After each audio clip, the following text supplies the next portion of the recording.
Finally, let's take a look at satellite imagery and how to interpret various types of satellite pictures. There are two different types of orbit where the satellites are launched into, either geostationary or near-polar. The two are very different and each have their advantages and disadvantages.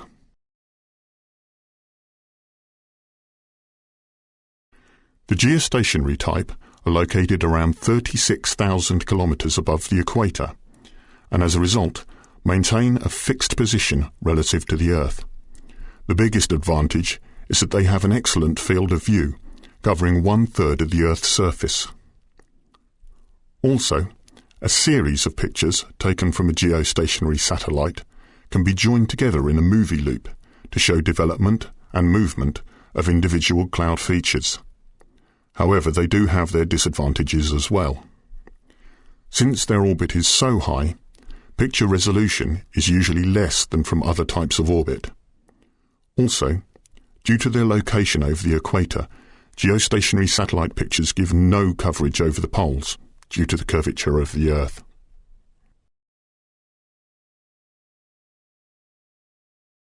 Polar orbiting satellites, on the other hand, orbit the Earth at a height between 600 to 1,000 kilometers, and therefore produce images that are much higher resolution. They can take excellent pictures over the polar regions, and are sun-synchronous, i.e. they cross the equator at the same local time. Each equator crossing is advanced westwards by around 25 degrees, completing about 14 orbits a day. However, polar orbiting satellite pictures do have their disadvantages. Since they are in a lower orbit, their field of view is considerably less, and they will not pass over the same region again for another 12 hours.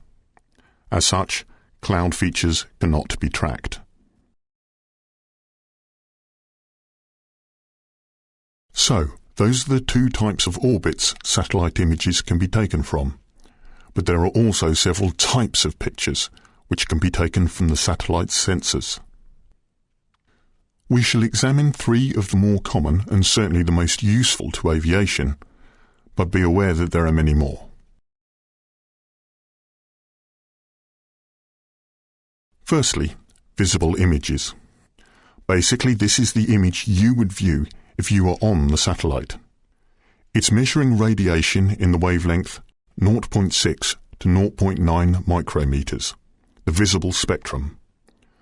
The brightness in the image will depend upon the solar elevation, the viewing angle, the reflectivity of the surface, sometimes called its albedo, and also on the resolution of the image.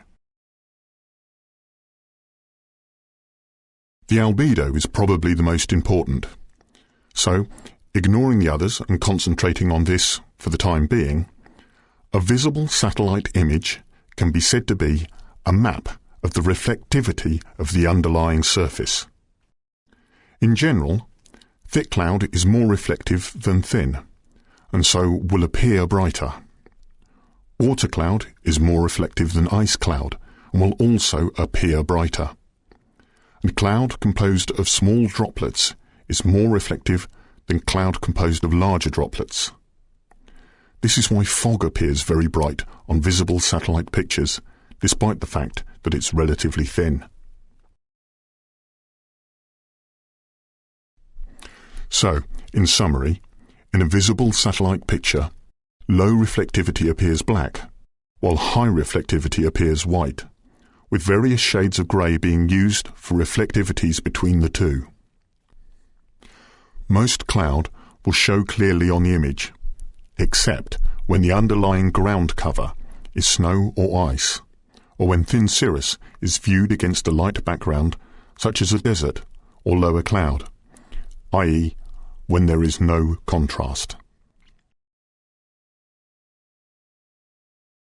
Another common satellite picture is of radiation in the wavelength range of 10.5 to 12.5 micrometers, that is, infrared imagery.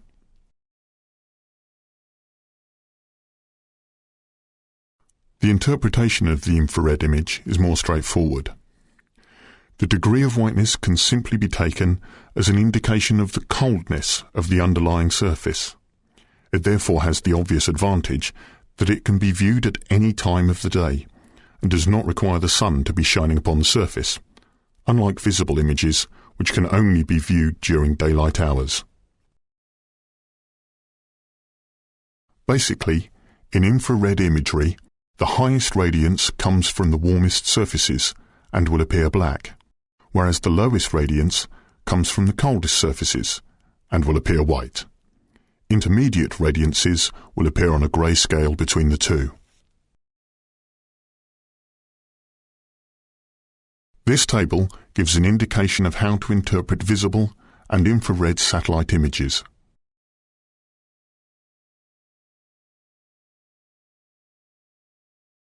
If it is possible to use both images together, then this can often be very useful in identifying the location of surface fronts, upper ridges and troughs, the stages of the development of depressions and tropical cyclones, as well as individual cloud types. It's also possible to estimate the wind structure and stability of the atmosphere, the presence of lee waves, the extent of snow cover, and location of sea ice.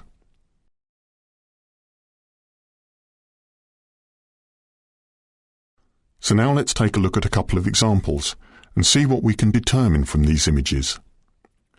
This is a visible image taken from Meteosat, which is a geostationary satellite centered above the equator over Africa.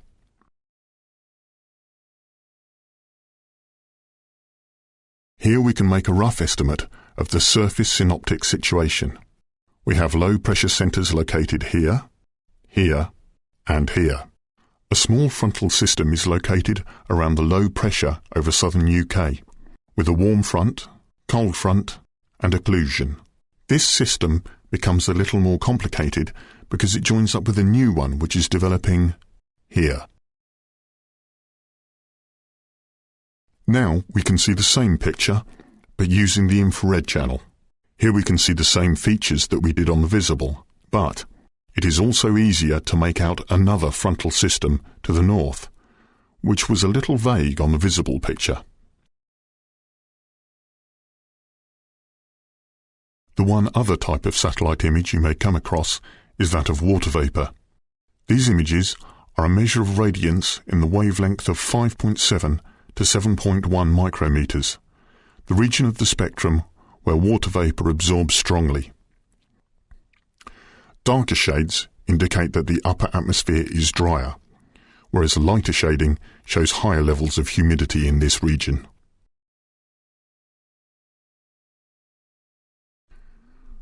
Water vapour images are not usually as clearly defined as other types of satellite imagery.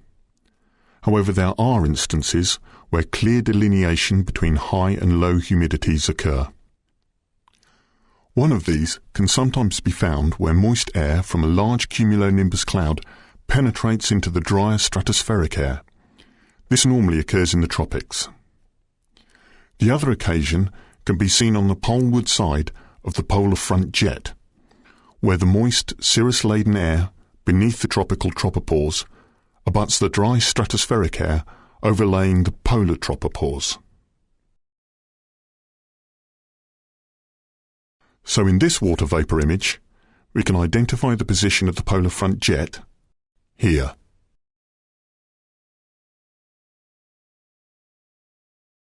Satellite imagery is not only useful for looking at cloud structures. There are several other parameters meteorologists will measure from them. For example, winds can be derived by tracking the movement of clouds from consecutive geostationary images. Also, by comparing the infrared image with the temperature profile of the atmosphere, the temperature, and hence the height of cloud tops, can be determined. Similarly, where there is no cloud cover, the sea surface temperature can be calculated. This particular image shows sea ice.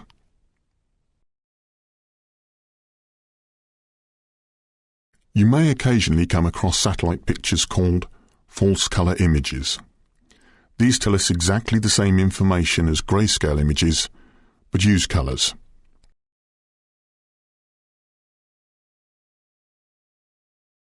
So that's it for remote sensing. The data provided by these techniques can be a useful aid, giving more comprehensive information over a wide area, particularly in data-sparse regions.